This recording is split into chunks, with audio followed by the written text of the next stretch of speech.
मित्रांनो, महापालिका निवडणुका झाल्या. ओके. मग काय वाटलं की आता जरा रिलॅक्स होऊया म्हणून व्हिडिओ वगैरे चालू ठेवले होते. काल तर व्हिडिओ पण नव्हता केला तुमच्यासाठी, पण रिलॅक्स होत होतो. मौज मजा मस्ती, चंगळ मंगळ टांगळ मंगळ वगैरे करत छान घालवले 2 दिवस. पण नेने सरांचं नाही ना बाबा तसं. त्यांनी काय केलं, जिल्हा परिषदेच्या निवडणुका लागतायत, पंचायत समितीच्या निवडणुका लागतायत, तर ते म्हणाले मी माझी टीम घेऊन एक राऊंड मारून येणार आहे महाराष्ट्रात जिल्हा परिषदांच्या संदर्भात, आणि याच्या संदर्भात मला ठिकठिकाणी प्रतिनिधी नेमावे लागतील. महापालिकांकरता होते ते शहरांमध्ये होते, मेट्रोमध्ये होते. आता ग्रामीण भागामध्ये पंचायत समिती आहे, जिथे आहेत, जिल्हा परिषद आहे, तर थोडं एक नेटवर्क मला तयार करायचं. तर मला 2 दिवस मी काही येणार नाही, त्याप्रमाणे ते 2 दिवस काही आले नाही. ते जिल्हा परिषदेसाठी महाराष्ट्रात जिथे जिल्हा परिषदेच्या निवडणुका आहेत, पंचायत समित्यांच्या आहेत, तिथे त्यांचे प्रतिनिधी नियुक्त करून आले. आमचे त्यांचे आयडिया सोपी आहे. ते तिथले जे पत्रकार असतात, जे ऑलरेडी वेगवेगळ्या प्रमुख दैनिकांना, ज्या दैनिकांना विश्वासार्हता आहे, म्हणजे त्यांचे पत्रकारही विश्वासार्ह असतात थोडेसे, तर त्यांना सांगून आले की तुम्ही आम्हाला डाटा पाहिजे. ते डाटाचे फॉर्म्युले देऊन आले, फॉर्म्स देऊन आले की हे असं ओपिनियन आपण त्याच्यामधून घेऊया, हे फीडबॅक मला हवेत वगैरे. तर ते आता तिकडून तयार होऊन आले. पण आत्ताही मी त्यांना म्हटलं की मग आपण जिल्हा परिषदेवर आणि पंचायत समितींच्या आगामी निवडणुकांवर काही करूया का. तर ते म्हणे आता तुम्ही डाटा गोळा करून आणलाय, अजून खरा डाटा यायचा आहे. मी नियुक्त्या करून आलोय, ते लोक मला डाटा देतील, त्या डाटाचा अनालिसिस परत होईल आणि मग मी जे बोलेन तो फायनल वर्ड असेल. पुन्हा जसं महापालिकेमध्ये आपण म्हणालो तसं झालं पाहिजे की जिल्हा परिषद पंचायत समित्यांचा निकाल आपण आधी दिला आणि तो खरा ठरला. त्यामुळे आज सर तुमचं या सगळ्या दौऱ्यानंतर स्वागत आहे. तुमचा रिझल्ट जेव्हा तुम्ही सांगाल तेव्हा अनेकांना दिल का दौरा पडेल तेही आम्हाला माहिती आहे. पण मगाचपासून तुम्ही मला सांगताय की आज सुरुवातीलाच तुम्ही मला काहीतरी एक धक्का देणार. तुम्ही मला म्हणालात की मी आज आज तुम्ही कसले गौप्यस्फोट करता, मीच तुम्हाला आज धक्का देतो. तर तो धक्का सांगा मला काय आहे. अनिलजी, आता निवडणुका झाल्यानंतर लोकांचं लक्ष जे लागलेलं आहे आता की मुंबईचा महापौर कोण होणार, आणि रोज पुढ्या सोडल्या जात आहेत मीडियामध्ये. आणि त्यांना मी काय चूक करताय असं म्हणत नाही, त्यांना त्यांच्या TRP हवे असतात, त्यामुळे ते करतायत की महापौर महायुतीचाच होईल, महापौर भाजपाचा होईल, महापौर सेनेचा होईल, शिंदे सेनेचा होईल का उबाठाचा होईल. आता उद्धव ठाकरेंना 2-3 दिवसापूर्वी एक प्रतिक्रिया विचारली लोकांनी की बाळासाहेबांची 23 तारखेला 100वी शताब्दी जन्मवर्ष आहे, तर त्या निमित्ताने उबाठाचा महापौर होईल का.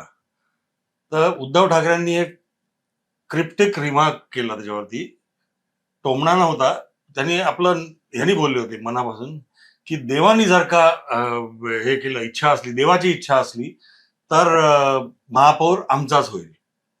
आता त्यावेळेला देवेंद्र फडणवीस डॅव्होसला निघून गेले होते, तर तिथे डॅव्होसमध्ये या लोकांनी, मराठी मीडियानी देवेंद्र फडणवीसांना गाठलं आणि त्यांना प्रश्न विचारला की उद्धव ठाकरे म्हणतायत की देवाची इच्छा असली तर महापौर आमचाच होईल, तर तुमचं काय म्हणणं आहे. तर देवेंद्र फडणवीस म्हणाले, ते देवा म्हणजे देवा भाऊ म्हणून मला उद्देशून बोलत होते का. तर माझं जर का असं जर का असेल तर माझं त्यांना उत्तर आहे की त्या देवानी ऑलरेडी ठरवलंय की महापौर महायुतीचाच व्हावा आणि तो महायुतीचाच होईल. आता गौप्यस्फोटाची गोष्ट आहे, ते काय आहे, ते 22 तारखेला महापौर अख्ख्या 29 याच्यामध्ये कुठल्या याचा व्हावा, म्हणजे तो ओपन कॅटेगरीचा व्हावा का महिला व्हावी का रिझर्व्ड कॅटेगरीमध्ये SC शेड्यूल कास्ट किंवा शेड्यूल ट्राईब कुठचा व्हावा, मग तो पुरुष असावा का बाई असावी, त्याच्यामध्ये ह्या सगळ्याची सोडत 22 तारखेला आहे. देवेंद्र फडणवीस परत येणार आहे 23 तारखेला डावसवरनं.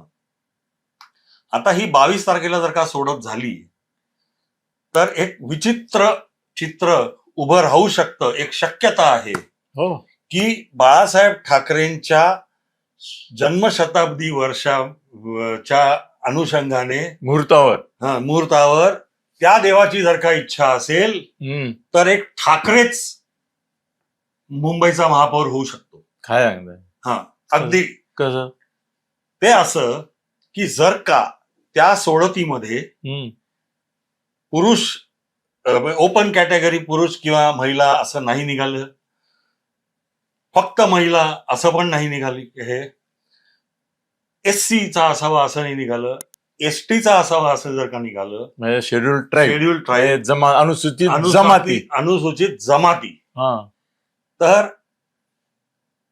कुठल्याही राजकीय पक्षाकडे उबाटा सोडून हा, अनुसूचित जातीचा जमातीचा कॉर्पोरेटरच नाहीये.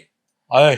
जे हो. कॉर्पोरेटर आहेत हा, 2 निवडून आलेले अनुसूचित जमातीचे, हा. ते उबाटामधनं निवडून आलेले आहेत. Oh my God. आणि त्यांची नावं आहेत वॉर्ड नंबर 53 मधनं हा, जितेंद्र वाळवी हा. आणि वॉर्ड नंबर 121 मधनं प्रियदर्शनी ठाकरे. अच्छा, बाई आहे. ही बाई आहेत. हा. तर जर का ओ. असं जर हो, का ST अनुसूचित reservation जमातीचं रिझर्वेशन निघालं आणि उद्धव ठाकरेंनी ठरवलं की एका ठाकरेलाच आपण नाही, पण मग यांना पर्याय कुठे आहे? ती जर नाही, हे 2 जण आहेत, मग त्यातला एक सिलेक्ट करायचा. हा, मग वळवी उद्धव करायचं का ठाकरेंनी ठाकरे? वळवी का ठाकरे आणि सर, मी ठाकरे 100% ठाकरे घेणार मिळते, त्याला चान्स आहे. ठाकरे महापौर, अरे दुनियाभर सगळ्यांना वाटेल यांचीच नातेवाईक झाली की काय? ओ गॉड, माय गॉड. हा गौप्यस्फोट आहे. अरे नाही, आणि असं होऊ शकतं ना, होऊ शकतात. ही देवाच्या मनात काय, अरे काय बाबा बाबा हंगामा यार, धमाल आहे. आमचे गोपेश्वर काहीच नाही, सरांनी असे लावले ना, अरे बाप रे, खरंच. आणि असं होऊ शकतं काही. अहो, एका मताने निवडून येतात, समसमान मतं टाकतात, पडलं नाही, आणि समसमान मतं पडली, चिठ्ठी टाकली, हा झाला. या आमदारकीबाबत घडलाय, खासदारकीबाबत घडलाय, नगरसेवकांबद्दल खूप घडलाय, महापौरांचं घडलंय, नगराध्यक्षांचं घडलंय. अरे चला आपण तयारीला लागूया. म्हणजे महायुतीला महाविजय, महायुतीला बहुमत, महाआघाडी मागे आणि महापौर चक्क उद्धव ठाकरे यांचा. कारण कायद्याने मत द्यावंच लागेल ना. मत त्यांना काय रद्द नाही करता येणार, त्यांना अवेलेबल आहे. हो, यांच्याकडे आहे अवेलेबल, त्यातलंच त्यांना करायला लागेल. अरे बापरे, सरकार नाही, उद्या कोर्टात जर मॅटर नेली उद्धव ठाकरेंनी, किंवा या जमाती करता राखीव चिठ्ठी आलेली असताना, नाही, काहीच करू शकत नाही. कोर्टात जायची वेळच येणार नाही.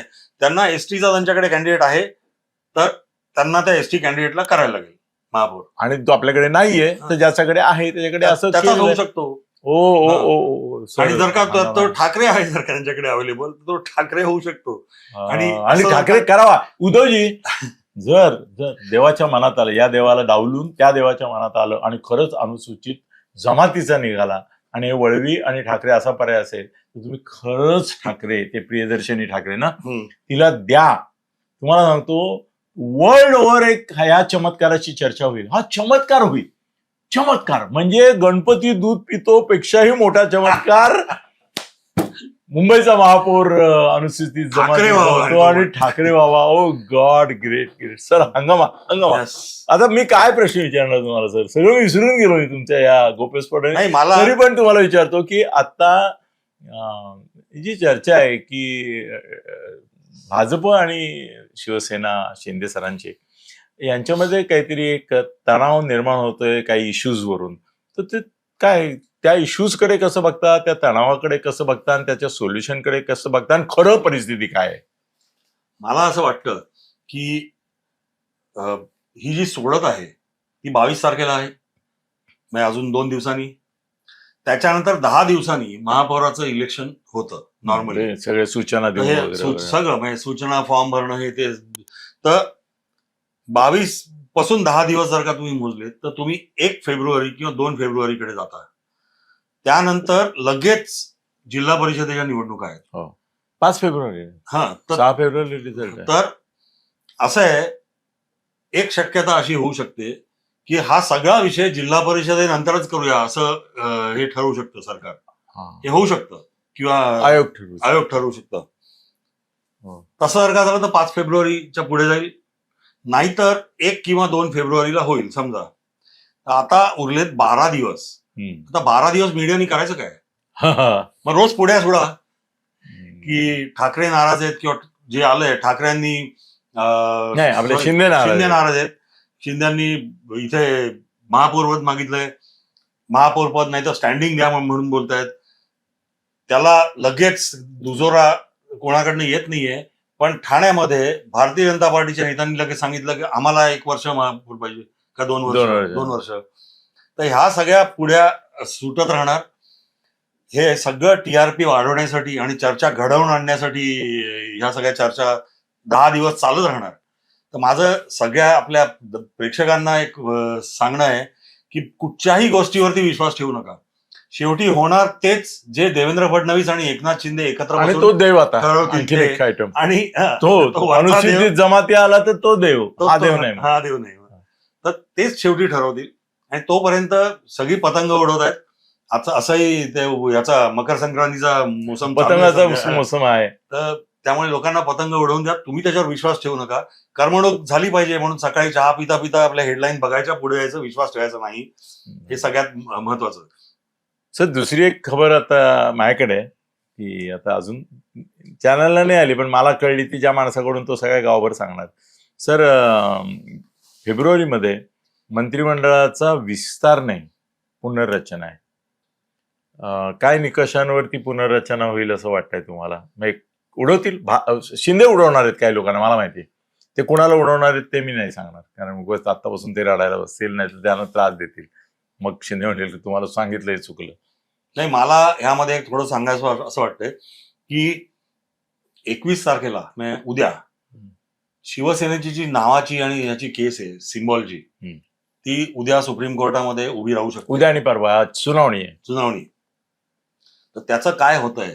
सर काय होतं मी सांगतो. नाही ऐका ना, कारण की त्याच्या बेसवरती मग राष्ट्रवादीची होणार त्याच्यावर. दोन्ही एकत्र चालू. राष्ट्रवादी एकमेकांमध्ये मर्ज होण्याच्या चर्चा चालू आहेत आणि त्या होणार आहेत असं जवळजवळ ठरलेलं आहे. तर हे सगळी प्रक्रिया होईपर्यंत मला वाटत नाही की कुठच्याही प्रकारचा फेररचना किंवा काही लोकांना काढून टाकून असं होईल. कारण की मला विश्वासार्ह सूत्रांकडनं असं कळलंय की राष्ट्रवादी शरद पवार गट जर का विलीन झाला मूळ राष्ट्रवादीमध्ये, आत्ताच्या मूळ राष्ट्रवादी, त्यांना लगेच राग येईल की तुम्ही त्यांना मूळ का म्हटलं म्हणून. हा, तर त्यातले काही लोक लॉबिंग करत होत आहेत अजितदादांकडे की आम्हाला मंत्रिमंडळात घ्या, खास करून कोकाटे आता नाहीयेत मंत्रिमंडळात, तर आम्हाला एक जागा द्या म्हणून. तर त्यांना अजितदादांनी असं सांगितलंय की तुम्ही मार्च एप्रिल पर्यंत तुम्हाला वाट बघावी लागेल, तोपर्यंत काहीही आम्ही करू शकत नाही. तर ते जर का खरं असेल तर मग आता मार्च किंवा एप्रिल पर्यंत तरी ह्या चर्चा असतील, पण त्यामध्ये काय त्याच्या पलीकडे जाऊन काही होईल असं दिसत नाही. आता मी तुम्हाला आणि तुम्हालाही सांगतो आणि बघा ते खरं ठरतं का नाही. सर उद्या परवा जरी सुनावणी असली तरी देखील केसचा निकाल अजून किमान 6 महिने लागणार नाही. असं करू शकता 6 महिने काय, वर्ष केसेसचे निकाल नाही लावलेले. या केसचा निकाल मित्र हो लिहून ठेवा, सेव्ह करून ठेवा. लिहून कशाला ठेवत आहे? उद्या परवाची सुनावणी एक शक्यता अशी पण आहे, पण ती कमी आहे की सुनावणी पूर्णच नाही होणार आणि परत महिना 2-4 महिन्याची तारीख पडेल. सुनावणी पूर्ण नाही झाली असं होण्याची शक्यता 40% आहे. पण 100% मी तुम्हाला सांगतो की या 2 दिवसात तो निकाल मिळणार नाही आणि तो किमान 6 महिने ते 1 वर्ष मिळणार नाही. म्हणजे मग त्याच्यावर जर अवलंबून राहून मंत्रिमंडळ विस्तार, मग शरद पवार काय, मग अजित पवार काय वगैरे जर झालं नाही, ह्याचं कारण कसं काय झालं? नाही, याचं कारण तुम्हाला सांगतो की 29 ठिकाणी महापौर बसायचे आणि थोडा तणाव शिवसेना आणि भारतीय जनता पार्टीमध्ये आहे. मी काहीच नाहीये, सगळं आलबेले असं म्हणत नाही. आणि भले नेते मंडळींच्या मध्ये एक वाक्यता असली तरी खालती कार्यकर्त्यांमध्ये ते खूप प्रेशर आहे. उदाहरणार्थ मी तुम्हाला कल्याण डोंबिवलीचं उदाहरण देतो. कल्याण डोंबिवलीमध्ये 53 आहेत भारतीय जनता पार्टीकडे, 52 आहेत एकनाथ शिंदेकडे. दोघांनाही आपला महापौर पाहिजे, एकच ह्याच्यामध्ये आहे. तर त्यामध्ये असं आता बोललं जात आहे की उबाठाचे 11 नगरसेवक निवडून जे आलेले त्यातले 2 जण गायब आहेत. आणि गायब आहेत म्हणजे त्यांना एकनाथ शिंदेनी गायब केले, किंवा एकनाथ शिंदेनी नाही म्हणू शकत, कुणीतरी गायब केलंय. तर आणि ते त्यांचं गट फॉर्मेशन जेव्हा होईल त्यावेळेला जर का सर याच्यात कसं आहे ना, पक्षांतर बंदी कायदा येत असल्यामुळे आडवा ते गायबचे गायब राहतील. मी त्याच्या पुढली आतली बातमी अशी आहे की ते हॉस्पिटलला ऍडमिट होऊन नाही, कसं असतं बिमारीचा बहाणा करून हजर राहणार नाहीत, त्याचा फायदा यायला मिळेल. नाही, कसं असतं तुम्हाला गट फॉर्मेशन म्हणजे तुमचा गट जाऊन कोकण भवनात रजिस्टर करावा लागतो की हा आमचा गट, जे आज एकनाथ शिंदे पण नाही गेले ते डायरेक्ट कोकण भवनला नाही गेले ते म्हणे. आता टीव्हीवर मगाशी मला असं पाहिल्यासारखं वाटलं की ते नाही गेले. ते ठीक आहे, जातील, म्हणजे ते काही प्रॉब्लेम नाही. पण ते एवढीसाठी घाई करतायत की अति एकदा 29 नावं रजिस्टर झाली की की फुटायला मग नको. त्यांना ते, फुटायला पक्षांतर बंदी कायदा लागू होईल आणि त्याच्याकरता उभा ठेवायला त्या दोघांना शोधतायत, कल्याणच्या. की त्यांना आधी ज्यांनी जर का ठरवलं आम्ही ह्यांच्याकडे जातो आणि त्यांच्याबरोबर गेले तर मग तो लागू त्यांना होत नाही, कारण की कारण त्यांनी गटामध्येच नव्हते. ओके ओके, मला असं वाटलं ते गैरहजर राहतील. नाही. आता मुंबईमध्ये पण चर्चा आहे, सर ती कितपत योग्य वाटते तुम्हाला की उभाठावाले गैरच हजर राहतात सगळेच्या सगळे, त्यांचे जेवढे निवडून आले तेवढे. याचं कारण त्यांना या वादामध्ये आपण काहीतरी विरोध केला तर त्याचा फजिती होणार आहे. याचं कारण उभाटाची मतं, गुप्त मतदान असतं महापौरपदासाठी, त्यामुळे उभाटाची मतं फुटणार आहेत, काँग्रेसची मतं फुटणार आहेत, सगळ्यांचीच मतं फुटणार आहेत. येणार भाजपचा. आता जर का 118 आणि भाजपाला सर एवढेच दाखवून देण्यात इंटरेस्ट आहे की आम्ही विरोधकांची 30 ते 35 मतं फोडली आणि फुटतील. नाही, मला असं वाटतंय हे पहिल्याच मीटिंग मध्ये इमिजिएटली ते फुटतील असं मला वाटत नाही, कारण की भाजपात असा प्रयत्न करणं थोडंसं कठीण आहे मुंबईमध्ये, कारण की त्यांच्याकडे 118 आहेत ऑलरेडी, म्हणून नाही. आणि 118 सर लक्षात ठेवा, 114ला मेजॉरिटी, 118च आहेत, 4च जास्त आहेत. नाही पण सर एक मताने वाजपेयी पडले होते हो, यांचे उद्या 4 नगरसेवक गचकले किंवा हसकले किंवा फसकले किंवा कुठे गेले आणि ते एक मत कमी पडलं म्हणून यांचं अविश्वास काय होईल जर का यांनी आता, त्याच्यापेक्षा आताच जर एक्सपोज झालेले असतील. एक्सपोज नाही होणार. आता काय होईल, यांनी जर का आता अशी तोडफोड केली आणि क्रॉस वोटिंग वगैरे जर का झालं तर नाचक्की भाजपाची जास्ती होईल, का उभाटाची वगैरे व्हायची नाही, कारण की ह्या निवडणूक प्रक्रियेला काही अर्थच राहत नाही ना. तुम्ही जर का पहिल्याच मिटिंगला दुसऱ्याची फोडाफोडी सुरू जर का केली तर त्या आमदारकीचे ह्याच्यामध्ये करतात की किती विधानसभामध्ये पहिल्याच बैठकीत फुटतात ना, तरच ते सरकार शाबूत हल्ली फुटत नाही, कारण की आत्ताच निवडणूक झाली आहे, लोकांनी अगदी क्लिअरली त्यांना निवडून दिलेलं आहे आणि त्या लोकांना कळणार पण कुठे कोण फुटले कुठे कळणार आहे, गुप्त मतदान आहे. नाही, गुप्त मत मला असं वाटतं पहिल्यांदा त्यांचं हात वरती करून असतं आणि मग त्याच्यानंतर मागितलं तर गुप्त आहे असं ते असतं, म्हणजे सगळे माहिती काढा, टोटल गुप्त नसतं. उद्या आधी हात वरती हात वगैरे करायचे तर एक्सपोज होतात. मग त्याच्याचमुळे याच्यामध्ये झालं होतं, विधानसभेमध्ये सरकार जे पडलं होतं देवेंद्र फडणवीसांचं 80 तासाचं, ते हात वर करण्यामुळे पडलं. मग वेगळी परिस्थिती. तुम्ही माहिती घ्या कसं आहे ते वगैरे. सर आणखीन एक प्रश्न आता चर्चेत आहे की मराठी मीडियाने 100% 90% उचलून धरल्यानंतर सुद्धा दोन्ही ठाकरे एवढे गाळात का गेले? म्हणजे आता मराठी मीडिया पूर्णपणे त्यांच्याकडे होता, त्यांनी वातावरण निर्मिती चांगली केली होती ठाकरे बंधूंच्या बाजूनी, पण मग ठाकरेंचं काय कमी काय पडलं? एकतर जनरली मीडिया चेंज करतो वातावरण. एक तर काय आहे, दोघांकडे पाहिजे तेवढी ताकदवान संघटना नव्हती, म्हणजे राज ठाकरेंकडे काहीच नव्हती, उभाटाकडे पण एवढी काही नव्हती. ते स्वतः प्रचारासाठी बाहेर पडले नाही पडले असंच होतं. 29 पैकी तर त्यांनी पुणे, नाशिक आणि मुंबई, बस बाकी कुठे गेले नाहीत. म्हणून मी मागच्या व्हिडिओमध्ये पण म्हटलं होतं की कौतुक त्यांच्या स्थानिक शिवसैनिकांचं करावं असं वाटतं, त्यांनी एवढे तरी निवडून आणले. प्लस लोकांचं जे बाळासाहेबांना मानायचे, म्हणजे बाळासाहेबांचा ची पुण्याई अजून त्यांच्या कामाला आली, पण केवळ बाळासाहेबांच्या पुण्याईवरती निवडणूक आता जिंकता येणार नाही, कारण की बाळासाहेब जाऊन पण खूप वर्ष झाली आहेत आणि जे फर्स्ट टाइम वोटर होते त्यांना कदाचित बाळासाहेब कोण आहे माहिती पण नसेल. त्यामुळे दुसरी गोष्ट, माझी थिअरी थोडी वेगळी आहे. भारतीय जनता पार्टीची पण मुंबईतली संघटना काही एवढी ताकदवर नाहीये. ती जर का असती तर ते 100च्या पुढे गेले असते. एवढं त्यांची एवढी ताकदवर नाही, म्हणून 89. यामध्ये फक्त 2 गोष्टी हे करतो, टोटल अगदी भारतीय जनता पार्टीला नावं ठेवायची असं पण नाही, पण ह्यावेळेला युती पण होती, म्हणजे सगळं गुंतागुंत आहे इथे. 2017 मध्ये भारतीय जनता पार्टी 227 जागा लढली होती सगळ्या. शिवसेना पण 2027 मध्ये सगळे 227 जागा लढली, वेगवेगळे लढले. भारतीय जनता पार्टीचे निवडून आले 82, शिवसेनेचे निवडून आले 84. या वेळेला भारतीय जनता पार्टी 147 जागा लढली आणि त्यांचे आले निवडून 89, आणि शिवसेना 165 जागा लढली, त्यांचे निवडून आले 65. त्याचा फ्लिप साईड जर का बघायची तर दोघांच्याही युत्या होत्या, म्हणजे यांना इकडनं सपोर्ट जसा शिंदे सेनेचा होता तसा त्यांना सपोर्ट मनसेचा होता.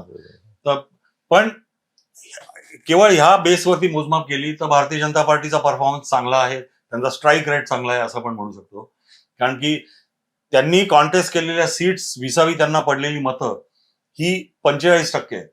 ओके. व्हाईल उबाटाची 23% आहेत. त्यांनी कॉन्टेस्ट केलेल्या सीट्स आणि त्यांना पडले आणि शिंदे गट अजून मागे आहे, शिंदे गट 12% तर 10-12 12% वरती आहे एकदम याच्यामध्ये. आणि तर हे चित्र आता असं आहे. दुसऱ्या ज्या चर्चा चालू आहेत म्हणजे त्या पण आता लोकांना सांगणं गरजेचं आहे हा. की हे म्हणतात की एकनाथ शिंदे आणि देवेंद्र फडणवीस मध्ये बेबनाव आहे किंवा एकनाथ शिंदे धोका देतील का, अगदी क्लिअर बोलायचं जर का झालं तर मला असं बिलकुल वाटत नाही असं काही होईल. याचं एक कारण, एकनाथ शिंदे हे उपमुख्यमंत्री आहेत महाराष्ट्राचे, ते सरकारमध्ये आहेत. एका मुंबईच्या महापौर पदासाठी ते एवढं सगळं रिस्क वरती लावणार नाहीत. आपलं उपमुख्यमंत्री पद आहे ते उलट ते समजूतदारीची भूमिका जे नेहमी घेतात तशीच ते घेतील आणि ज्या काय वाटाघाटीमध्ये जे पदरी पाडून घ्यायचं ते पदरी पाडून घेतील. दुसरी गोष्ट, याला फक्त दुजोरा देणारं वाक्य म्हणजे माझं एकनाथजींशी बोलणं झालं. पर्सनली मी बोललो, त्यांनी सांगितलं की हे फार समजुतीने होणार आहे, समजुतीनेच व्हायचं आहे आणि ठरलंय काय करायचं ते पण चालू दे ना, जरा पेपरवाल्यांना बातम्या मिळतात मिळू द्या. बरोबर. भाजपचा महापौर मुंबईला नक्की, ठाण्याला महापौर हा नक्की. ते अडीच वर्षाचा कोटा करणार नाहीत, ठाण्यातही अडीचचा होणार नाही. हे फायनल झालेलं आहे एकनाथ शिंदे आणि देवेंद्रचं. नाचा तुम्ही, काय नाचायचं आता नाही. ह्यामध्ये राहतं कुठे प्रॉब्लेम, कल्याण डोंबिवली आणि उल्हासनगर या 2 ठिकाणी अगदी सारख्या सीट्स आहेत. तर तिथे ते कसा त्यातनं हे अडीच वर्ष तिथे होऊ शकेल, कदाचित होऊ शकेल. तिकडे मुंबई ठाण्यात नाही, मुंबई ठाण्यामध्ये नाही होणार, ते मान्य आहे मला अगदी. आणि त्यांनी सांगितलं की काय प्रश्नच नाही, 5 वर्ष. आणि बाकी जवळजवळ 14 ठिकाणी भारतीय जनता पार्टीचा स्वभाव येतोय, त्यामुळे तसा पण काही प्रश्न नाही. आणि तिथे फार एकनाथजीचे हे नाहीच आहे. बाकी मी तुम्हाला सगळ्यांना सांगितलेलं 18, 19, 20 तारखा, तर त्या दृष्टीने जिथे काँग्रेसचे 3-4 ठिकाणी जे काय येऊ शकतात तर तिथे ऑलरेडी हालचाली ऑपरेशन लोटस किंवा ऑपरेशन टायगर यांचं हे सगळीकडे सुरू झालेली आहेत. 1-2 दिवसात काय नतीजा येतोय, अगदी स्पेसिफिक बोलायचं झालं तर 23 तारखेला देवेंद्र फडणवीस परत आले की नेमकं काय चित्र घडेल ते त्यावेळेला आपल्याला कळेल. तर मी शेवटचा मुद्दा एक सांगतो. आम्ही त्यावेळेलाच म्हणलो होतो की 300 ते 500 लोक उड्या मारतील नंतर. सर, आता 23 महापालिका निश्चितपणे महायुतीकडे येत आहेत. 25चा आकडा आपण सांगितलेला आहे, तिथपर्यंत 100% हे जाणार आहे. पण अजून 2 महापालिका अशा आहेत की जिथे तुम्ही म्हणता तसं बेडूकुड्या जर मारल्या तर महायुतीची सत्ता येऊ शकते. बघूया काय होतं. उद्या भेटूया. धन्यवाद.